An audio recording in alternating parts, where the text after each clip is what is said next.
मंगलाचरण। ओम नमः सिद्धेभ्यः जय श्री ओम नमः सिद्धेभ्यः जय श्री ओम नमः सिद्धेभ्यः। मंगलम भगवान वीरो मंगलम गौतमो गणी मंगलम कुंद कुंदाद्यो जयंदर्मोस्तु मंगलम। सर्वमंगल मांगल्यम सर्व कल्याण कारकम प्रधानम सर्वधर्माणां जैनम जयतु शासनम। जैनम जयतु शासनम जैनम जयतु शासनम। नमः समय साराय स्वानुभूत्या चकासते चित् स्वभावाय भावाय सर्वभावांतरच्छिदे। अध्यात्म अमृत कलश का सर्व विशुद्ध ज्ञानाधिकार हम लोग पढ़ रहे हैं, जिसमें हमने कल कल और परसों में 2 दिन में चेतना के बारे में भी पढ़ा था कि चेतना 3 प्रकार की होती है। कर्म चेतना, कर्म फल चेतना और ज्ञान चेतना। उसके अलावा आचार्यों ने अपनी जो मन की शक्ति है, मन अर्थात भाव मन की बात है, जो कि आत्मा का ही रूप है, उसकी असीम शक्ति का वर्णन किया है। वो शक्ति कैसी है, वो कैसे घटित होती है, जो जैसे भावना योग वगैरह ये सब जो चलता है या दूसरे योग चलते हैं, उन सब का की प्रक्रिया क्या होती है, निर्जरा की प्रक्रिया क्या होती है, ये थोड़ा आज अपन समझेंगे।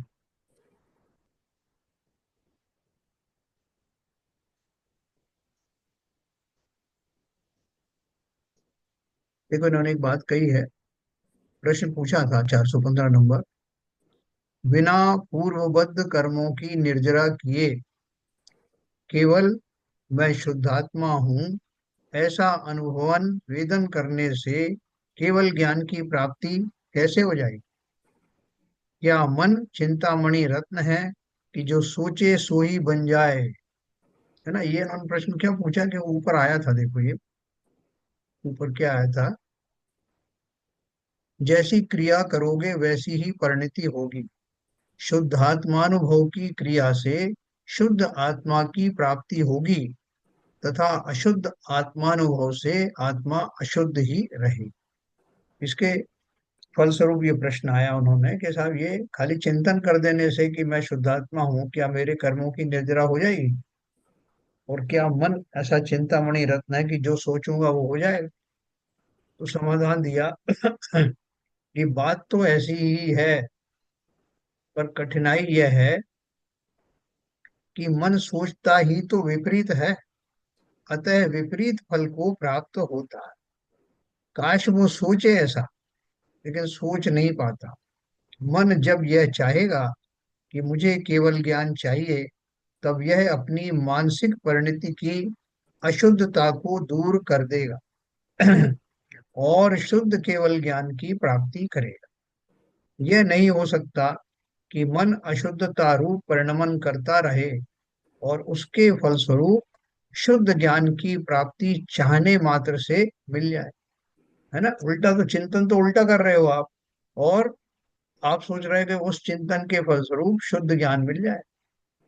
प्रतिक्रमण, प्रत्याख्यान तथा आलोचना, ये तीनों ही कर्म जो भूतकाल के अपराधों से, भविष्य के अपराधों से तथा वर्तमान के अपराधों से आत्मा को मुक्त कर देते हैं, आत्मशुद्धि के कारण है। उन्हीं का फल केवल ज्ञान है। देखो, क्या बोला उन्होंने, 3 चीजें बताई ना। प्रतिक्रमण, प्रत्याख्यान तथा आलोचना।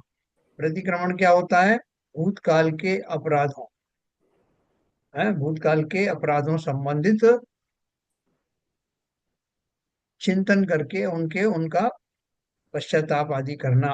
प्रतिक्रमण। प्रत्याख्यान किसके लिए? भविष्य के अपराधों से। तथा आलोचना वर्तमान के अपराधों से आत्मा को मुक्त कर देते हैं। ये जो तीनों के, आपने सुना होगा कि जो आप जाते हो किसी मुनि महाराज के दर्शन करने, तो बोले साहब वो अभी सामायिक में बैठे हैं। कभी प्रतिक्रमण में बैठे हैं। तो कभी ये दोनों शब्द आपने प्रत्याख्यान और आलोचना ज्यादा नहीं सुने होंगे, या तो सामयिक बोलेंगे या प्रतिक्रमण बोलते हैं, है ना, लेकिन उसमें ये तीनों आ जाते हैं। और वो जो चिंतन है डेली बेसिस पे होता है। वो कहीं कहीं जो है दिन में 2 बार 3 बार भी होता है। वो क्यों होता है?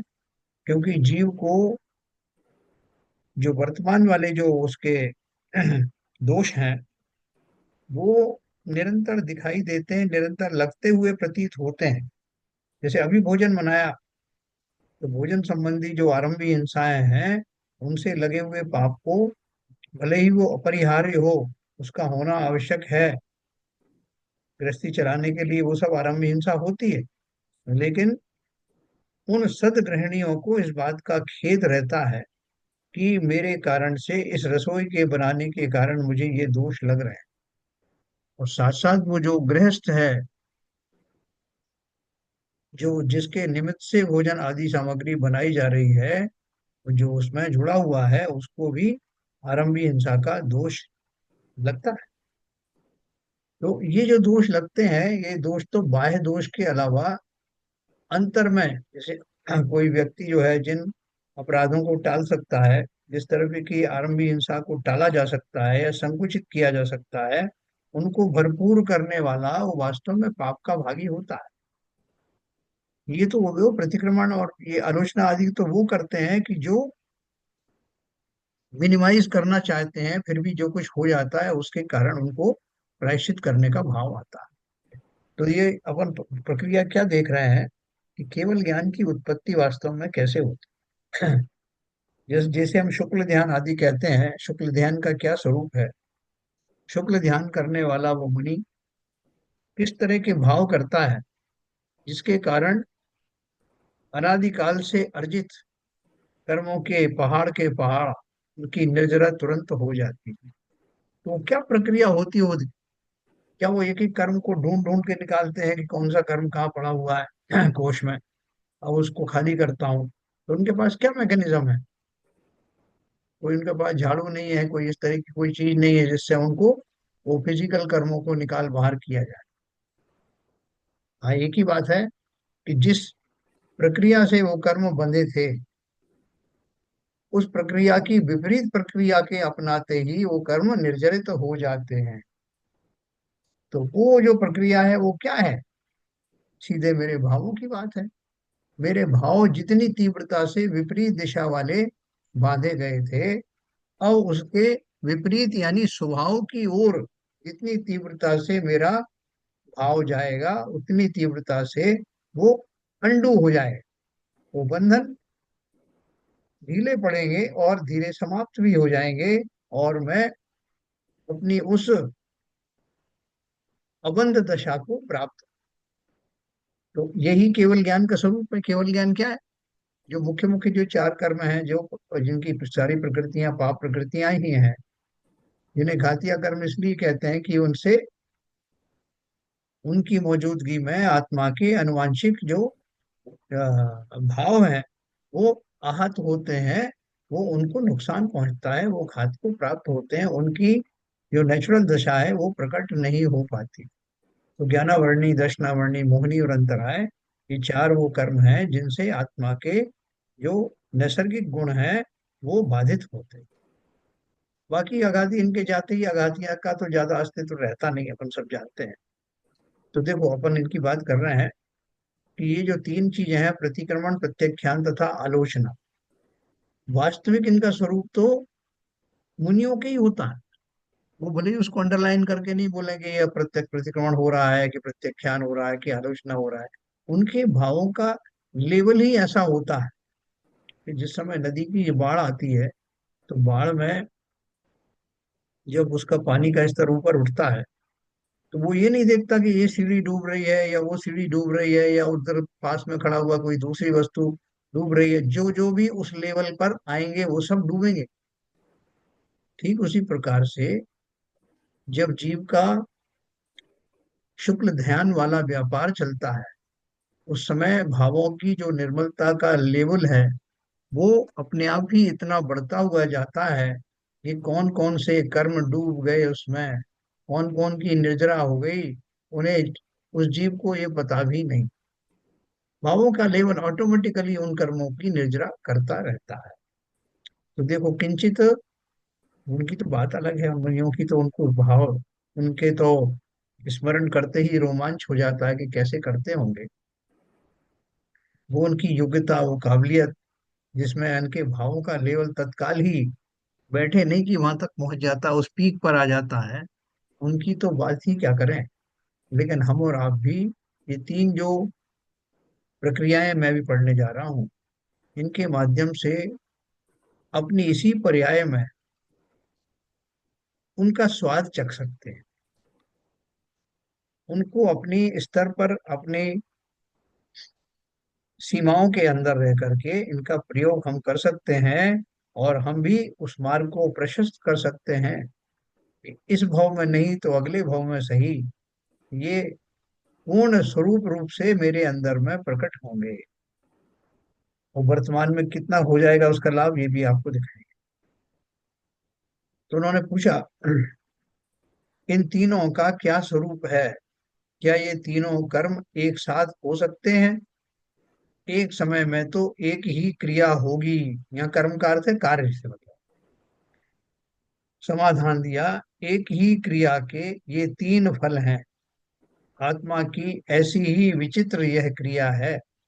इन तीनों के स्वरूप समझने से इसका सहज ही स्पष्टीकरण हो जाएगा। इन तीनों का स्वरूप ग्रंथकार आगे स्वयं कहेंगे। इनका संक्षेप इस प्रकार है। प्रतिक्रमण,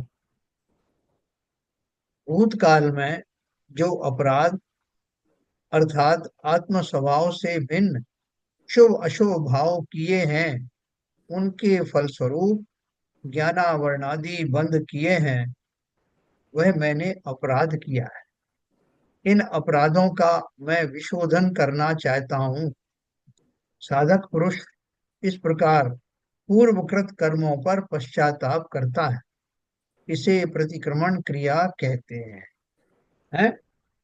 देखो, मैं कल कल आपको यही चीज बता रहा था, कल या परसों, कि हम जब शाम को बैठे, एक 5 मिनट अपने लिए जरूर निकालना, सोने से पहले, जागृत अवस्था में, हम ये अपना एनालिसिस करें कि आज दिन भर में मेरे से कौन कौन से मेजर अपराध हुए, और पूरी ईमानदारी से पता करना। क्योंकि हमारे कोई, किसी को हम बता नहीं रहे हैं, कोई देख नहीं रहा है कि हम अपना अपराध स्वीकार कर रहे हैं। लेकिन ये शोधन की एक प्रक्रिया है, इसमें देखना, ये मेरे लाभ के लिए है।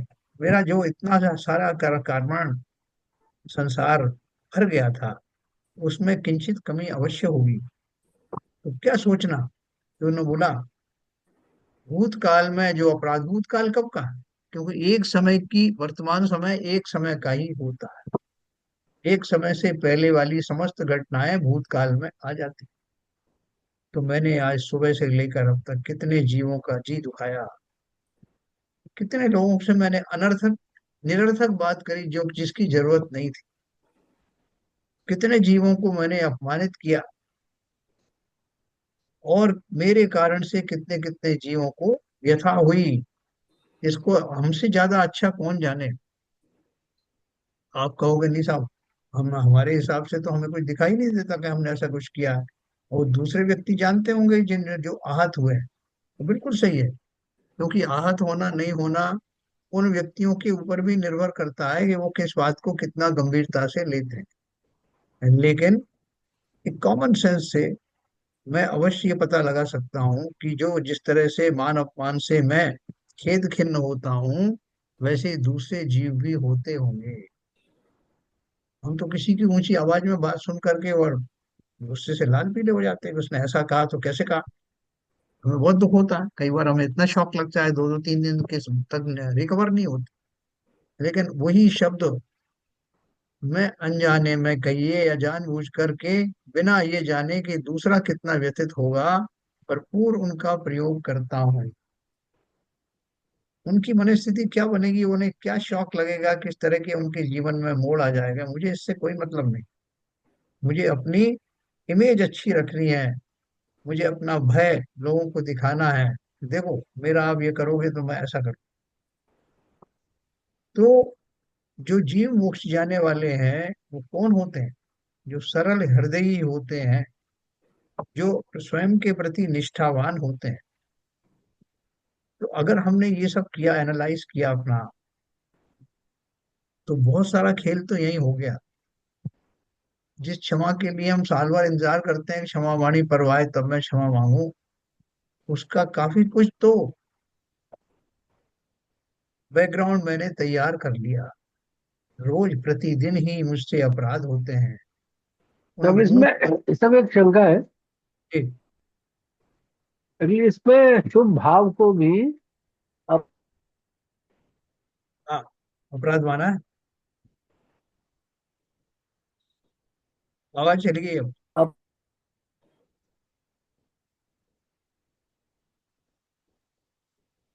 अप, हाँ बोलिए। शुभ भाव के लिए हाँ अपराध शब्द पहली बार यूज हुआ है कि ये तो अपन बोलते रहे कि अब शुभ भाव और अशुभ दोनों ही मतलब मोक्ष मार्ग के लिए इबादत है। जी। लेकिन शुभ भाव को अपराध बोलना है पहली बार ही शायद बोला है। है ना? तो अभी ये तो आपने स्वीकार किया कि मोक्ष मार्ग में अशुभ भाव के साथ साथ शुभ भाव भी उतने ही बंध के कारण हैं जितने अशुभ भाव हैं, वो भी उनको भी हम्म। बेड़ी कहा गया है। तो स्वयं को बेड़ियों से कसना, अब बोले साहब इसने तो सोने की बेड़ी से कसा है, इसका क्या अपराध है? अच्छा, अब दूसरा एक और शंका है कि जैसे शुभ भाव कोई करता है तो ये भी मन में आता है कि शुभ भाव करो तो जो पुराने हमारे अशुभ भावों की वजह से जो बंद हुए हैं तो शायद उनमें स्थिति में या उनकी हम्म। क्या शक्ति शक्ति दो चीज बोलते हैं ना, आप एक स्थिति और एक संक्रमण होता है, हाँ, अनुभव अनुभव। अनुभाग अनुभाग। तो हाँ। उनमें भी शायद कुछ बदलाव आएगा अगर हम शुभ भाव करते रहेंगे, तो ऐसा है क्या? हाँ, देखिए ऐसा है कि वास्तव में जो संक्रमण, जो शब्द अपन ने पढ़ा है कि उससे संक्रमण होता है, तो वो संक्रमण में वास्तविक संक्रमण तो जब शुद्ध भाव किए जाते हैं तो उनका निमित्त पा करके होता है। लेकिन किंचित जो है हल्कापना जो है वो कर्मों में शुभ भाव के माध्यम से भी होता है। लेकिन कौन से शुभ भाव? मैंने आपसे एक बात कही थी कि जैसे आप जॉब में है, तो आपने कोई बहुत अच्छा काम किया तो आपको एक रिवार्ड मिल जाएगा। लेकिन आपने कुछ ऐसा कार्य किया कि कंपनी को घातक सिद्ध हुआ तो आपको उसका पनिशमेंट मिलेगा। तो वो पनिशमेंट जो है उससे नलीफाई नहीं होगा कि आपको अवार्ड मिला है इसलिए आपको पनिशमेंट ना मिले। लेकिन इतना जरूर हो सकता है कि वो ध्यान में रखेगा कि यार ये व्यक्ति ने पहले काफी अच्छे काम किए हैं, इसलिए इसका जो दंड जो है वो थोड़ा हल्का दिया जाए। ये तो हो सकता है, लेकिन वो सर्वथा जो है इसको माफ कर दिया जाएगा ऐसा नहीं होता। संसार में भी ये प्रवृत्ति, अच्छा काम करने का उसका अलग फल है और बुरा काम करने की सजा अलग। तो यहाँ जो आपने जो बात कही कि मैं अगर बहुत तीव्र शुभ भाव करता हूँ, तो शुभ भाव भी कौन सा प्रकार का? कि मैंने यहाँ किसी व्यक्ति को का बहुत अपमान करके आया बाहर, और मंदिर में आकर मैंने बड़े भाव से पूजन की, तो जो पूजन का जो मेरा भाव है वो खाता उसको, जिसको मैं अपमानित करके आया हूँ, उस खाते तक कैसे पहुंचेगा? ये तो हो सकता है कि मैं उस शुभ भाव के दौरान, ये जो अपन बात चल रहे हैं प्रतिक्रमण, उस प्रक्रिया से होके गुजरूं। मैं सोचूं कि अभी अभी जो मैं करके आया कितना गलत किया, उस जीव को कितना मैंने सताया, और मैं मनी मन उस शुभ क्रिया के दौरान उससे क्षमा याचना आदि करूं, तो उसके वाइब्रेशन निश्चित ही वहां तक जाएंगे। और हम बिल्कुल इररिलेवेंट क्रिया करें कि उसको तो मैंने बहुत सताया और मैंने यहाँ करके चार पांच पूजन कर डाले, तो इनका कोई रेलिवेंस नहीं है। बिल्कुल। तो ऐसा अपने को ध्यान रखना है। और अगर शुभ भाव करना है तो फिर उसी जाति के भाव हो। लेकिन जैसे आपने पहले पूछा कि जो शुभ भाव है वो अपराध किस वजह से माने जाते हैं, मुक्ति के मार्ग में व्यवधान बनने के कारण, उस दशा की अपन बात कर रहे हैं अभी। अशुभ की अपेक्षा तो शुभ बहुत अच्छा है, इसमें कोई शक की बात नहीं। लेकिन अगर मुक्ति का मार्ग को देखें तो दोनों ही बराबरी के बंधन है, इसलिए दोनों ही अपराध। सर ठीक है एक सर। प्रश्न था, सर एक प्रश्न हाँ, था कि बोलिए। शुभ भाव किसको शुभ भाव का एग्जाम्पल क्या होगा? हम्म हम्म हम्म हम्म। अ, मतलब जोर जोर से पूजा आरती और भजन करना, वो शुभ भाव में आएगा, या अपने वस्तु स्वरूप का चिंतन करना शुभ भाव में आएगा? उसका स्वरूप क्या है, शुभ भाव का मतलब क्या है? हम्म। जैसे एक चीज ऐड करूंगा सर। हाँ। मतलब जैसा जैसा मैं समझता हूँ, या नॉर्मली शायद बाकी गृहस्थ लोग भी समझते होंगे, जी। शुभ भाव को हम समझते हैं कि अगर हम किसी पे दया भाव रखते हैं, किसी पे करुणा रखते हैं, उस दया भाव से हम उस पे का दान दक्षिणा इस तरह के कार्य करें, तो उसको हम शुभ भाव मानते हैं। मतलब ऐसा मेरा सोचना है। अब हम्म। विपुल जी ने जो क्वेश्चन पूछा उसका आप बताइए। हम्म। नहीं देखो, ये बहुत व्यापक प्रश्न है और बहुत कॉमन प्रश्न है। और हम में से सब लोग जो है ना, किसी न किसी रूप में शुभ भाव को जानते हैं।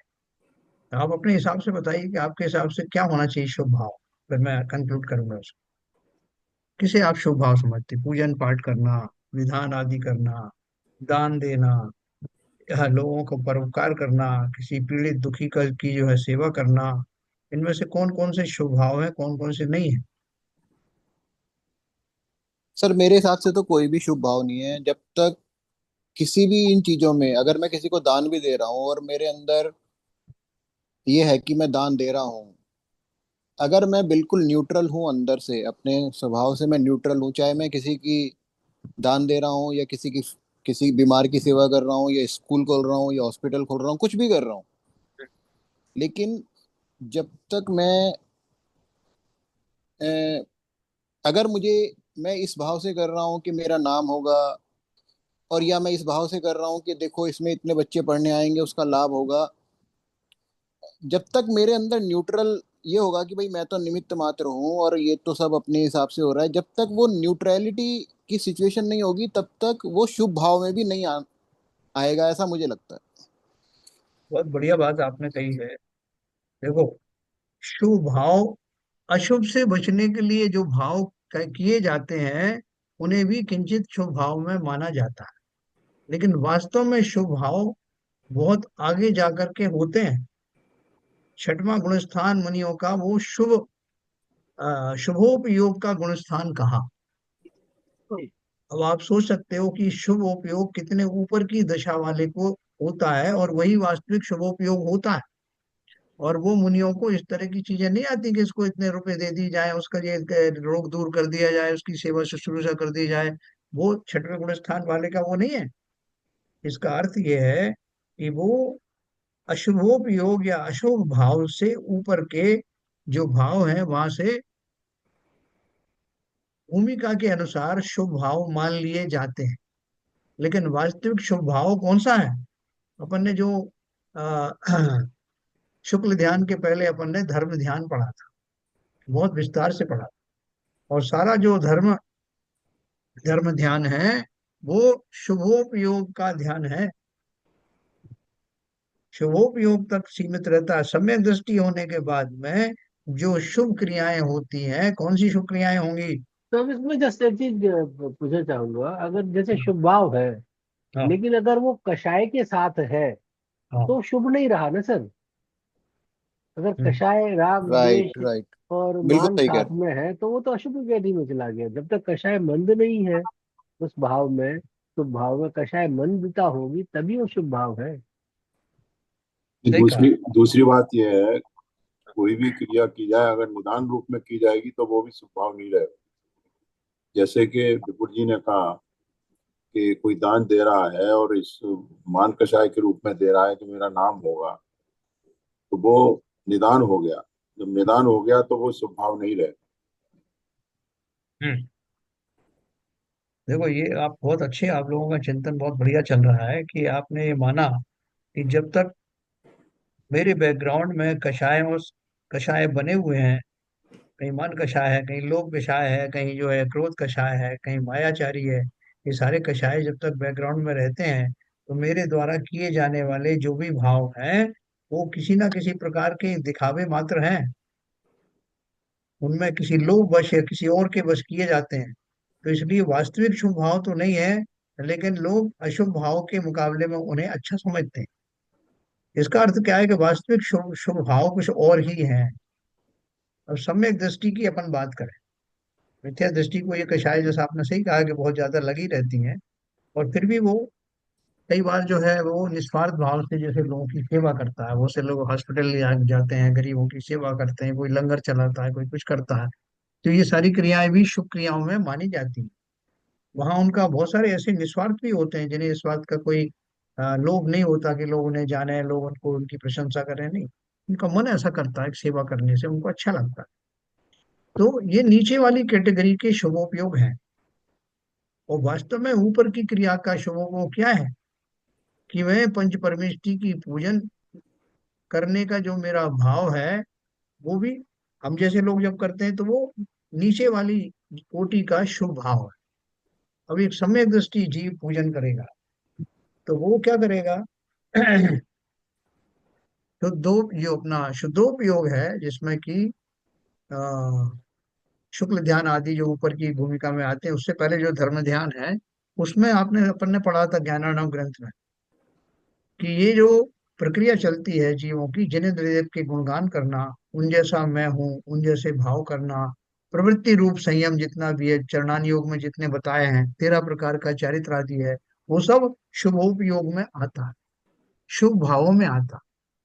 इसका अर्थ क्या हुआ कि पर जीवों की तो बात छोड़ो, स्वयं मैं भी एक जीव हूँ, तो स्वयं पर उपकार करना, स्वयं को अपने खोटे भावों से बचाना, वास्तव में वही शुभ भाव है, वही शुभोपयोग। इसकी बहुत दूर दूर तक भूमिकाएं हैं, जैसे मैंने छठे गुण स्थान तक आपको बताया, और सातवां गुण स्थान से शुद्धोपयोग वाला जो है वो प्रारंभ होता है। तो सातवें गुण स्थान में क्या हो जाता है, जबकि देखो छठवें गुण स्थान वाला भी सम्यक दृष्टि जीव है, मुनि दशा को प्राप्त है। सप्तम गुण स्थान ऑनवर्ड क्या है, निवृत्ति रूप संयम प्रकट होता है। इसका मतलब क्या है कि प्रवृत्ति रूप संयम, यानी वो 5 प्रकार के महाव्रत आदि पालन करना, 13 प्रकार का चारित्र आदि पालन करना, ये सब शुभोपयोग के ही भाग हैं। जो छोटी छोटी भूमिका के जो शुभोपयोग हैं उनकी चर्चा यहाँ नहीं हो रही है, आपने बहुत सही पकड़ा। तो लेकिन फिर भी उसको अशुभ भावों के मुकाबले में, क्योंकि वो ऐसे विभत्स नहीं है, उनके मुकाबले में किसी के लिए पॉजिटिव है, इसलिए उनको शुभ भाव में गिना जाए। सर एक स्थिति ऐसी बनी जैसा वो अभी किसी ने अगर दान दिया हाँ, और उसके पीछे उसका भाव है कि मेरा नाम हो, तो इसमें दान देने पर जो दान दे रहा है, दान का भाव हुआ है, उसके तो पुण्य बंद होगा, और जो उसका मान कसा है उसका पाप बंद होगा, दोनों ही बंद होंगे ना।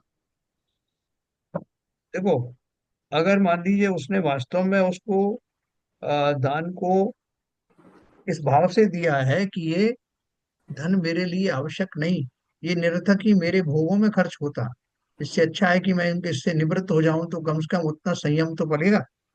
अगर संयम का भाव लेकर कर किया है तो पुण्यबंध होगा। लेकिन अगर सिर्फ मात्र इसी भाव से किया है, इसने इतनी बोली लगाई मैं इससे डबल लगाऊंगा तो मेरा भी नाम होगा, कहेगा तो ऊपर से कि मंदिर के लिए दिया है मैंने तो साहब, जो मंदिर का भला हो, लेकिन अंतरंग भावों का फल लगता है। उसने किस भाव से दिया, वो उसका सारा त्याग बेकार जाएगा, क्योंकि इसके ऊपर जो है लोभ कषाय जो है पड़ी हुई है।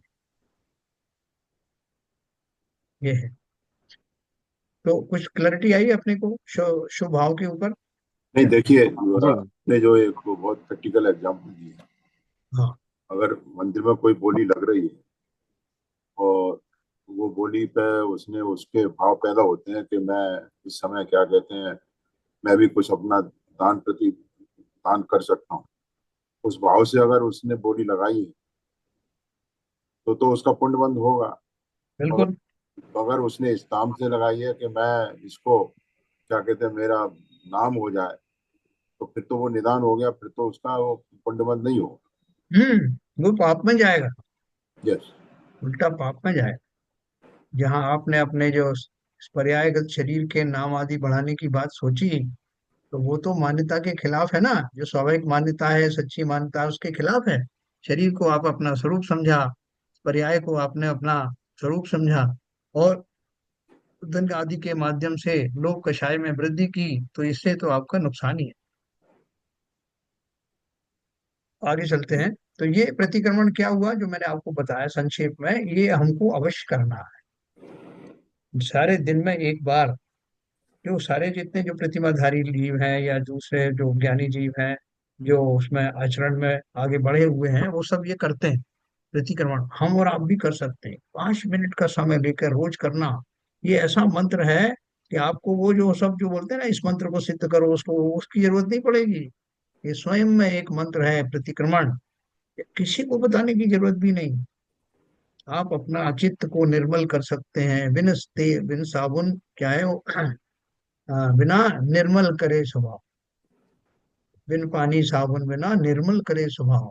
ये चिंतन करना कि आज मैंने दिन भर में किस किस को जो मैं अवॉइड कर सकता था वो मैंने नहीं किया, और मैंने मेरे माध्यम से कितने जीव वास्तव में दुखी हुए। एक तो हम एक जनरल कर सकते हैं, सब जिंदगी जो हुए हैं उनका मैं माफी चाहता हूँ, और एक स्पेसिफिक, उसका बहुत फायदा होगा याद कर करके कि मैंने आज फला जीव को इस तरह से कहा और मुझे बड़ा दोष लगा, मैं परोक्ष में उससे क्षमा चाहता हूँ। आपके वाइब्रेशन पहुंच जाएंगे, उस जीव तक पहुंचेंगे, इससे आपको डबल फायदा हो। उस जीव को मित्रता के भाव उत्पन्न होंगे आपके प्रति, और स्वयं उन भावों के फलस्वरूप उन कषायों से निर्भर हो जाएंगे। ये अवश्य करना, इसमें कोई पैसे नहीं लग रहा है। तो ये प्रतिक्रमण। सर दूसरा है, करना, इस प्रश्न सर इसमें मेरा प्रश्न इसी उसमें था, करना तो सर जरूर चाहिए और आपकी बात बिल्कुल सही है, लेकिन हमें चूंकि भावों की सूक्ष्मता किस लेवल पे होनी चाहिए उसका ज्ञान नहीं है, इसलिए हम जब करने बैठते हैं या बैठेंगे तो हमें तो लगता है कि जो मैंने किया वो तो सही सही किया, वो तो अगर मैंने उसके ऊपर थोड़ा क्रोध किया तो उसी की गलती थी, उसने टाइम पे नहीं आया, उसने झूठ बोला था इसलिए वो तो मतलब हमें समझ में ही नहीं आता कि मैंने कहाँ गलत किया, क्योंकि अगर मुझे पता हो कि मैंने गलत किया तो मैं गलत करूंगा ही क्यों। तो हमें अभी उतना ज्ञान ही नहीं है कि किस लेवल तक सोचना है। बहुत सही कही आपने बात, बिल्कुल सही आपने कहा। देखो, मैं उन साधारण व्यक्तियों की बात नहीं कर रहा हूँ, अपन बात कर रहे हैं स्वाध्यायी लोगों की। हम और आपको क्या इतना ज्ञान नहीं है? और देखो, दूसरों की गलती निकालना तो सभी के लिए बहुत आसान है। जब मैं एकांत में बैठूं, साधारण जितने भी जीव होंगे, जब भी वो सोचेंगे एकांत में, यही सोचेंगे, उन्हें अपनी गलती दिखाई नहीं देगी। वो तो यही सोचेंगे कि फलाने ने किया, ढिमका ने किया, और खुद का अपराध को बहुत हल्का करके मानेंगे कि चलो मैंने अगर उनसे इतना कह भी दिया तो वो तो बहुत छोटी बात थी, लेकिन उन्होंने तो, उनको ऐसा नहीं करना था। तो मैं उसको जो मैग्नीफाई करता हूँ दूसरे के दोष को, और अपने को जो मिनिमाइज करता हूँ, ये साधारण व्यक्तियों के साथ तो ऐसा ही होता है। लेकिन जो जीव स्वाध्यायी हो गए, जिन्हें ये पता है कि मैं स्वयं के प्रति निष्ठावान रहूं, स्वयं के प्रति ईमानदार रहूं, कि इस पूरी प्रक्रिया में मेरा अपराध क्या था। मैंने भले ही प्रत्युत्तर दिया हो कि उन्होंने किया और मैंने उसका उत्तर दिया, लेकिन मैं क्या क्या अवॉइड कर सकता था। और क्रोध आना तो कहीं से भी अच्छी बात नहीं, चाहे वो प्रतिक्रिया स्वरूप हो चाहे स्वक्रिया स्वरूप हो। तो मैं अपने भावों को, क्या क्या हो सकता था, क्या किया जा सकता था, यहाँ से शुरू करूं। अपन बाकी साधारण जीवों की बात नहीं कर रहे हैं, साधारण तो ऐसे ही करते हैं। तो आपने जो कहा कि इतनी सूक्ष्म चिंतन तो हमारा नहीं हो, बिल्कुल होगा, नहीं तो स्वाध्याय हमारा किस काम का। क्योंकि एक दिन मैं सम्यक दृष्टि भी बनूंगा, और इसी प्रक्रिया से बनूंगा। सम्यक दर्शन कोई बाहर से बरसेगा थोड़ी। यही प्रक्रियाओं के द्वारा जब मेरा स्वभाव उतना निर्मल हो जाएगा, तभी मुझे वास्तव में भेद विज्ञान प्राप्त होगा। इसलिए ऐसा सोचना ही नहीं कि मैं ये नहीं कर पाऊंगा, मैं ही करूंगा। मिथ्या दृष्टि ही सम्यक दृष्टि बनता। तो देखो, ये तो हो गया हमारा प्रतिक्रमण। दूसरा है आलोचना। अपन ने इसका स्वरूप पढ़ा था। आलोचना क्या है? वर्तमान में उस प्रकार के परिणाम न करना जिनसे पुनः कर्म बंद हो। अर्थात मुझे पता है कि मैं निरंतर कर्मों को बांध रहा हूँ। कौन कौन से कर्म बांध रहा हूँ? एक समय में किए जाने वाले भाव, जिसे समय प्रबद्ध भाव कहते हैं। एक समय में कितने भाव में बांधता हूँ, कितने कर्म बांधता हूँ? 8 ही कर्मों की प्रकृतियों का मैं बंद कर लेता हूँ। और वो प्रकृतियां साधारण प्रकृतियां नहीं, एक एक प्रकृति 70 कूड़ा कूड़ी सागर की मोहिनी वाली, यानी एक बार मैंने भाव किया 70 कोड़ा कोड़ी तक के लिए बुक हो गया, और वो खत्म नहीं होती तो मेरा समय थोड़ी खत्म हो रहा है, मैं तो हर समय कर रहा हूँ। इसलिए अनादि काल से संसार में घूम रहे। सोचो तो मैं कितना फंसा हुआ हूं।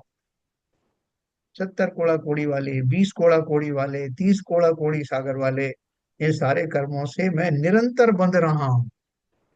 तो कहीं तो अपन को गुंजाइश हो, कभी इनमें तो कुछ कमी हो जाए, कम से कम जो आ रहे हैं उनमें तो कमी हो जाए। फिर मैं सोचूंगा कि उनको जो पहले से पूर्वबद्ध है उनसे छुटकारा कैसे मिले। तो आलोचना में क्या करना है, वर्तमान में उस प्रकार के परिणाम ना करना जिनसे पुनः कर्म बंद हो। समय के समय सामने दिख रहा है मेरे को कि ये व्यक्ति आया है और ये लड़ने के भाव से ही आया है। अब मेरी परीक्षा है कि मैं कितनी कुशलता से इससे निपटता हूँ, है ना। मैं पहले से तैयार करके, किसी ने मुझे कह दिया कि भाई साहब आप बिल्कुल गुस्सा मत करना, ये आपको गुस्सा दिलाने के लिए आया है और इससे आपका नुकसान करेगा ये, आप ज्यादा भड़कोगे तो फिर ये आपके लिए बड़ा वो करने के लिए आया है, साजिश है, तो हम सतर्क हो जाते हैं। लेकिन प्रकृति ने तो आपको हमेशा से सतर्क किया हुआ है। ये जितने भी पात्र हैं वो सब निमित्त के रूप में आपके सामने आएंगे। और निमित्त के रूप में वही क्यों आएंगे, दूसरे क्यों नहीं आएंगे? क्योंकि आपने जो कर्म बांधे थे वो कर्मों में इनका इन्वॉल्वमेंट जरूर था। प्रकृति के द्वारा भेजे गए ये देवदूत कह लो या निमित्त कह लो, चेतन निमित्त कह लो, ये आपके जीवन में आते हैं और खाली आपको उन घटनाओं से कनेक्ट करने के लिए आते हैं। उनका निमित्त का इतना ही काम। अब आप उसमें बंधो ना बंधो ये आपकी चतुराई पर निर्भर है। हम कितने चतुर हैं संसारी कार्यों में, बहुत चतुर हैं हम। सब मैंने ऐसा किया, इतना जो है पैसा इन्वेस्ट किया और उतना पैसा उस मुझे मिल गया, मैंने उसको ऐसा झांसा दिया, उससे मैंने ऐसे बात करी तो मेरे ऐसे सब काम हो गए। ये सारी सांसारिक चतुराइयां नुकसानदेह ही है अल्टीमेटली। चतुराई यहाँ लगाओ ना कि मेरे नवीन कर्म का बंध ना हो। ये कर्म जब भी जिस रूप में भी आए, जिस भूमिका में आए, उनको उनका भेद समझ लेंगे और अपने आप को सतर्क करना। तो वो जो अपन बोलते हैं ना, जो आलोचना पाठ में इंसाफ उन्हीं झूठ जो चोरी, और वो बाकी जो अपन पढ़ते हैं ना कि क्या है, झाड़ू ले जांगा बुहारी, चीटी आदिक जीव बिदारी, जल छान जीवानी कीनी सोहू पुनि दारु जुग। एक एक हमारी प्रक्रिया है उसमें, जो हम रोज करते हैं। तो इसको पढ़ना नहीं है खाली कि साहब आलोचना पाठ पढ़ो, टाइम है वो फलाने साहब आने वाले जब तक आलोचना पाठ पढ़ते हैं या मेरी भावना पढ़ते हैं। अरे उसको सार्थक करो, फिल अप द गैप के लिए नहीं, बल्कि उसको एक आवश्यक अंग बनाओ। प्रतिक्रमण के साथ आलोचना, और आलोचना तो पूरी सावधानी रहेगी, वर्तमान में सावधानी। फिर उसके बाद प्रत्याख्यान। गरम गरम बर्तन है उसको नीचे घसीट करके आपने जमीन से इधर से उधर खींच दिया तो कितने जीव मर गए। उसी बर्तन को मैं उठाकर रख सकता हूँ, लेकिन मैंने घसीटा क्योंकि मैं अपनी ताकत में उस पर खर्च नहीं करना चाहता। कितने जीव मर गए उसमें। हमारी एक एक प्रक्रिया से, हमारे शरीर में तो कितने जीव हैं वो तो पता ही है आपको। उसके अलावा आसपास पूरे वातावरण में, शरीर के ऊपर कितने कितने जंतु हैं। मेरी जरा सी असावधानी से करोड़ों जीव मर जाते। आप कहोगे साहब वो तो उनको मरना ही है, उनकी काल लब्धि आएगी इसलिए मरेंगे ही, उनकी इसी तरह की नियति थी। वो बिल्कुल सही है, लेकिन उसका अपराधी मैं क्यों बनूं? मैं क्यों उसमें इंस्ट्रूमेंटल बनूं? वो तो अपने उससे मरेंगे, इसमें कोई शक नहीं, लेकिन उस असावधानी का फल मुझे जरूर लगे। तो ये आलोचना हुआ। तीसरा है प्रत्याख्यान। भविष्य काल में भी, आलोचना में अपन ने क्या पढ़ा था, अपने वर्तमान परिणामों का आलोचन या अवलोकन कर सावधानी वर्तना आलोचना। तीसरा है प्रत्याख्यान। बहुत सारे लोग क्या है, मौन ले लेते हैं। जैसे अभी मैं जा रहा हूँ मंदिर में, तो वो जो निश्चय निश्चय कह के अंदर प्रवेश करते हैं, तो मानो कि उन्होंने अपनी सभी राग द्वेष की गठरी बाहर रख दी हो। बहुत सारे वो मौन ले लेते हैं कि मैं जब तक मंदिर में रहूंगा, गर्भगृह में रहूंगा, तब तक मेरा मौन है। और मौन कैसा? मन से, वचन से, काया से, ऐसा नहीं कि अपन हूं हूं करके इशारा करें, गुस्सा दिखा रहे हैं अपने। जैसा मुंह से मैं नहीं बोल रहा हूँ, लेकिन मैं अपनी पूरी बॉडी लैंग्वेज से अपना पूरा क्रोध दिखा रहा हूँ। पूरा पूरा मन वचन काय से मौन का अभाव रख करके, और तब वो उसमें इन्वॉल्व होते हैं, जिससे वो शांत बने रहते हैं। तीसरा है प्रत्याख्यान। भविष्य काल में भी ऐसे वे बंद योग अशुद्ध परिणाम ना हो, उनका परित्याग करना प्रत्याख्यान कर्म है। बहुत सारे लोग जो है भोजन में बहुत सावधानी रखते हैं कि ये रसों का परित्याग कर दिया, या भूख से कम भोजन ग्रहण करना, या ऐसा भोजन आदि ना लेना जो गरिष्ठ हो, जो प्रमाद का कारण हो। तो वो उसके पीछे क्या है सब, कि भविष्य में मेरे भाव बिगड़े नहीं है। उसके लिए अभी मैं आज पिक्चर देख करके आया, तो पिक्चर देख करके आया तो अब जो परिणाम बनेंगे, मैंने वर्तमान में सोच लिया कि परिणाम नहीं बिगड़ने दूंगा। लेकिन पिक्चर देख के आने के बाद में जब वो मेरे चिंतन में आते हैं वो सारी बातें, तो मेरे परिणाम बाद में भी बिगड़ते जाते हैं। तो भविष्य काल की लिए पहले से सुरक्षा करना, कि मैं भविष्य में मेरे कहाँ कहाँ मैं जाऊंगा, कैसे कैसे जीव जगह आएंगे आएगी। बहुत सारे जो जाते हैं ना, जो अपने श्रावक हैं, कि मैं फलाना जगह जाऊंगा, वहां भोजन शायद नहीं मिलेंगे, तो मुझे वहां पर निराश नहीं होना है, वहां मुझे दुखी नहीं होना है, मैं वहां उपवास करूंगा। ये सब पूरी तैयारी के साथ जाते हैं। जहां जहां जाऊंगा, मैं विदेश जाने वाला हूँ, तो विदेश जाऊंगा तो इस तरह का मुझे स्थितियों का सामना करना पड़ेगा, तो वह मैं कैसे संतुष्ट रहूंगा, कैसे सावधान रहूंगा। ये सारी बातें भविष्य काल में भी ऐसे वे बंद योग अशुद्ध परिणाम ना हो, उनका परित्याग करना प्रत्याख्यान कर। अगर हमने ये तीनों चीजें साध ली, तो फिर कुछ बचा ही नहीं। भूत भविष्य वर्तमान में होने वाले कर्मों के बंध के जो कारण हो सकते हैं, उनको मैंने लिमिटाइज कर दिया, लिमिटेड कर दिया। तो बहुत मैंने सुरक्षा कर ली अपनी। ये मुझे करना है, आश्रम भावों को रोकने का यत्न करना। और फिर वो जो सत्ता में मौजूद है, तब उनकी बारी आएगी, है ना। तो ये तीनों प्रयत्न अपना भिन्न भिन्न नाम पाते हैं। अतः व्यवहारतः प्रतिक्रमण, प्रत्याख्यान, आलोचना है ना। तीनों नाम से, नाम के हिसाब से, क्योंकि तीन काल के हिसाब से। परमार्थ से तो एकमात्र वर्तमान की सुविशुद्ध रागादि विकारों से रहित शुद्धात्मा के अनुभवन स्वरूप एकाग्र परिणति है। क्या बोल रहे हैं, परमार्थ से तो एकमात्र वर्तमान की सुविशुद्ध रागादि विकारों से रहित शुद्धात्मा के अनुभवन स्वरूप एकाग्र परिणति। क्या करते हैं महाराज सामायिक, बोले दरवाजे बंद कर दिए साहब, महाराज के अपने दर्शन नहीं हो रहे हैं। वो क्यों, सामायिक में चले गए। तो सामायिक में क्या करते, जो चीज हम सामायिक में करते हैं वो ये तीनों समय में करना। वो क्या करना है, जैसे अभी इन्होंने ललित जी ने पूछा था कि शुभ भाव की क्या परिभाषा है, विपुल जी ने भी पूछा। तो शुभ भाव, वास्तविक शुभ भाव में ये है, एकमात्र वर्तमान की सुविशुद्ध रागादि विकारों से रहित शुद्धात्मा के अनुभवन स्वरूप। अब बोलोगे साहब ये तो जो है वो शुद्धोपयोग वाली बात हो गई। नहीं, शुद्धोपयोग उससे ऊपर की भूमिका है। समय दृष्टि जीव चतुर्थ गुण स्थानवर्ती शुभोपयोगी हैं।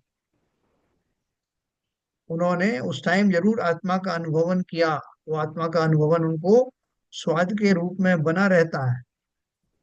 उनकी अनंतानुबंधी कषायें नहीं रहती, लेकिन उनके द्वारा वर्तमान में किए जाने वाले सारे कार्य वास्तव में शुभ भाव में गर्भित हैं। तो इसलिए अगर मैं वास्तव में शुभ भाव करना चाहता हूं, तो मुझे एक सर्टिफिकेट लेना पड़ेगा, और सर्टिफिकेट का नाम है समय दर्शन। और उसको लेने के लिए भी मुझे यही प्रक्रिया अपनानी पड़ेगी। जब हम जाते हैं कहीं एडमिशन लेने के लिए, तो वो आपसे पूछते हैं पहले कि आपने क्या क्या किया, घर पे आप कैसे करते हो, आपकी दिनचर्या क्या है, आपके अंदर में क्या क्या मैनर्स हैं। तब वो आपको एडमिशन देते हैं। तो इसलिए वो बेसिक जो टेबल मैनर्स हैं, वो आए बिना धर्म की शुरुआत हो नहीं सकती। ये प्रतिक्रमण, ये प्रत्याख्यान समझ में ही नहीं आएंगे, है ना। जैसे बिपुल जी ने कहा कि हम उतनी सूक्ष्म बात सोचते ही नहीं है, ना हमें अपनी गलतियां दिखाई देती हैं, तो हम सोचते हैं नहीं दिख रही तो मतलब हमने की ही नहीं है। ऐसा नहीं। जो शास्त्राभ्यासी हैं वो समझते हैं कि कहाँ कहाँ भूल हो रही है। तो इन्होंने यहाँ बहुत अच्छा सा इसका उदाहरण दिया है। परमार्थ से तो एकमात्र वर्तमान की सुविशुद्ध रागादि विकारों से रहित शुद्धात्मा के अनुभवन स्वरूप एकाग्र परिणति है। जिस समय अपन जो पूजन पढ़ते हैं ना मंदिर वगैरह, तो पूजन पढ़ते में आपने देखा होगा बहुत सारे जीव बहुत भाव विभल हो जाते हैं, है ना। वो उनको बिल्कुल ऐसे ही लगने लगता है कि तुझ में मुझ में अंतर ही क्या, मैं क्या बन सकता ना ईश, मैं क्या ना पा सकता वे गुण, जिन्हें देख नम जाता शीश। वो उनमें उनके वही चीजें देखते हैं, जिनमें निज को निज, जिनमें निज को निज में जिनको, है ना। वो जो पूजन में जो एक्सचेंज होता है, उस लेवल का जो एक्सचेंज होता है, वो वास्तव में शुभ परिणति उसी को कहते हैं। इसमें आत्मा का वन टू वन ऐसा भाव करना, आधी पूजन भी हो जाए तो समझ लो 10 पूजन हो गए। इसलिए वो भाव जब आ जाए, जहां आ जाए, समझ लेना आज मेरी पूजन सार्थक हुई। जिनेंद्र देव रूपी आईना आपके सामने है, दर्पण, उनके सामने बैठ करके अपने स्वभाव को निरखो। यही शुभ भाव है। उसमें रमण करना, वो आगे की दशाएं हैं। तो ये हो गया। उससे ही वर्तमान में शुद्ध होने से वह अबंधक है। देखो आगे और क्लैरिफाई किया उन्होंने कि शुद्धात्मा के अनुभवन स्वरूप एकाग्र परिणति, उससे ही वर्तमान में शुद्ध होने से वह अबंधक है तथा पूर्व कृत कर्म की भी निर्जरा इस सुविशुद्ध परिणाम से होती है। देखो एक के साथ तीन तीन चीजें मिल रही, एक के साथ एक फ्री नहीं, तीन तीन फ्री।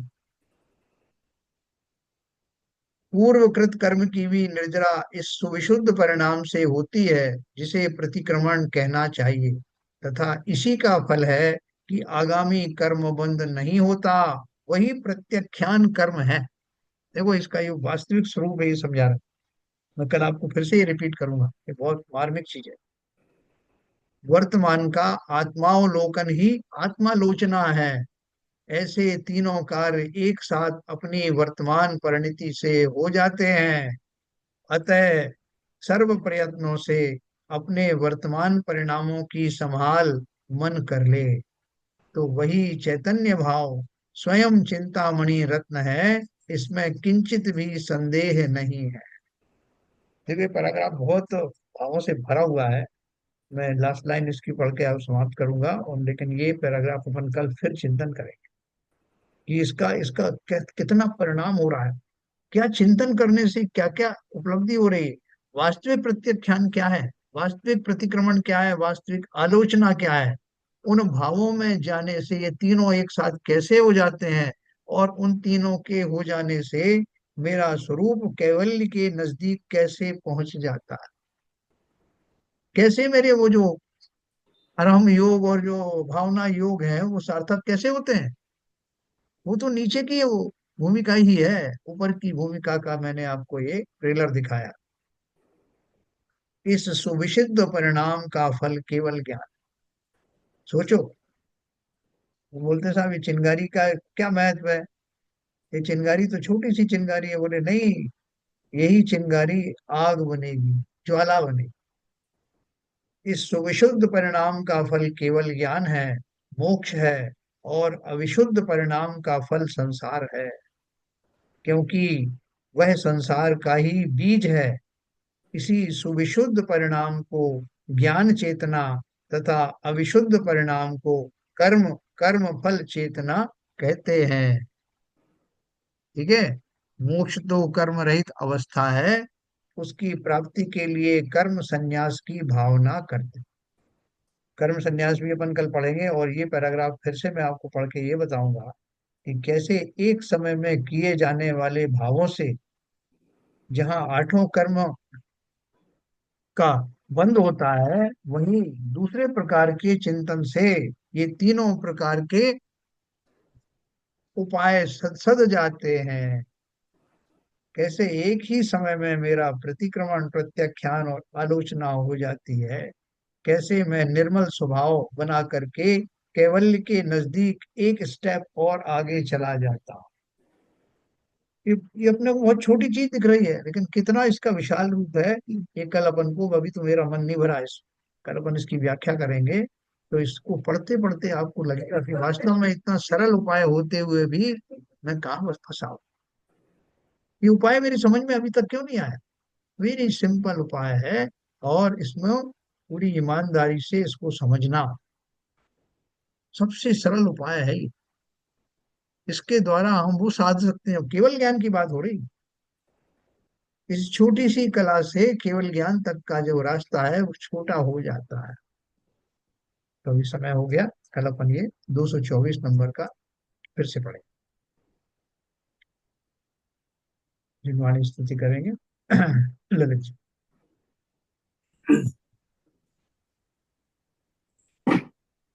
मिथ्यातम नाश वे को ज्ञान के प्रकाश वे को पर भास वे को भानु सी बखानी है। हो द्रव्य जान वे को बंध विधि भान वे को स्वपर पिछान वे को परम प्रमानी है। अनुभव बताए वे को जीव के जताए वे को काहू न सताए वे को भव और आनी है। जहाँ तहाँ तार वे को पार के उतार वे को सुख विस्तार वे को यही जिन वाणी है। हे जिनवाणी भारती तो है जगूदन रहन, जो तेरी शरणा गए सो पावे सुख चैन। या वाणी के ज्ञान से तुझे लो पालो, तो वाणी मस्तक धरो सदा देते हैं धो, सदा देते हैं धो। जिनवाणी माता की जय। जय नमो कार्मेल।